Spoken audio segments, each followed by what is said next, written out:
Losing everything you hold dear in the blink of an eye.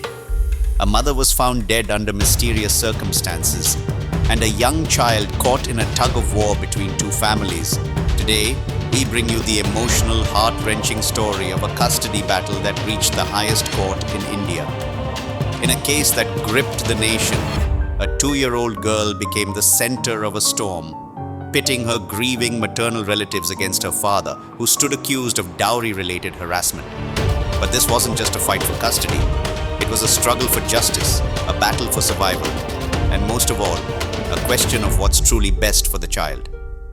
It all started with a tragedy. On the 27th of December 2022, the child's mother was found dead in her home under circumstances that left more questions than answers. The initial reports indicated suicide by hanging, but allegations of dowry harassment soon surfaced. A criminal case was filed against the father and his parents. While the father dealt with the legal fallout, the child's maternal aunts stepped in. Without any formal discussion, they took the 11-month-old girl into their care, hoping to shield her from the turmoil surrounding her father's arrest. For over a year, they became the only family the child knew. But as the criminal case played out, a new battle began, a fight for custody. The father, recently out on bail along with his parents, filed a habeas corpus petition in the Madhya Pradesh High Court, claiming that the maternal aunts had illegally taken their granddaughter. Here's where things get even more complicated. The High Court ruled in favor of the father and his family, demanding that the child be returned to them. But the maternal aunts weren't ready to give up. They believed the court had ignored the most important question: what was best for the child?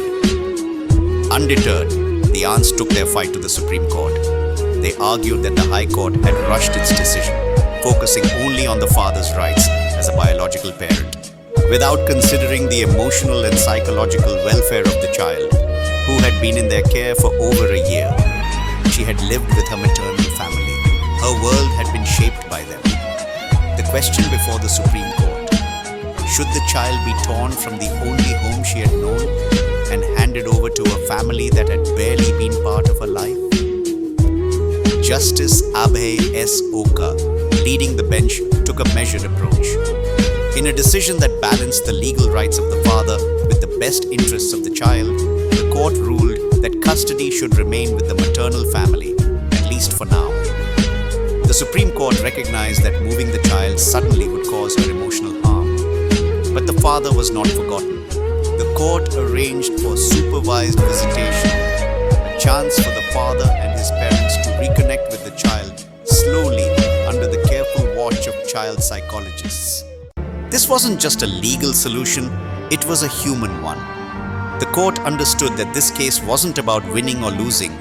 It was about giving the child the time and space to heal, to grow, and to eventually decide where she feels most at home. As of today, the father has not filed for full custody. Instead, the court has given both families time to build a relationship with the child and left the door open for a future custody battle to be fought if necessary. This case is far from over. What lies ahead will depend on the actions of the father, the care given by the maternal family, and most importantly, the evolving needs of the child. But one thing is clear: this was never about who had the stronger legal claim. It was about what's best for the child. At the heart of this story is a 2-year-old girl whose future is still uncertain. Caught between two grieving families, she's an innocent child in need of love and stability. The legal battle continues, but this case reminds us that when it comes to family, the answers aren't always found in a courtroom. This is more than a story of law. It's a story of love, loss, and the lengths to which families will go to protect the ones they cherish.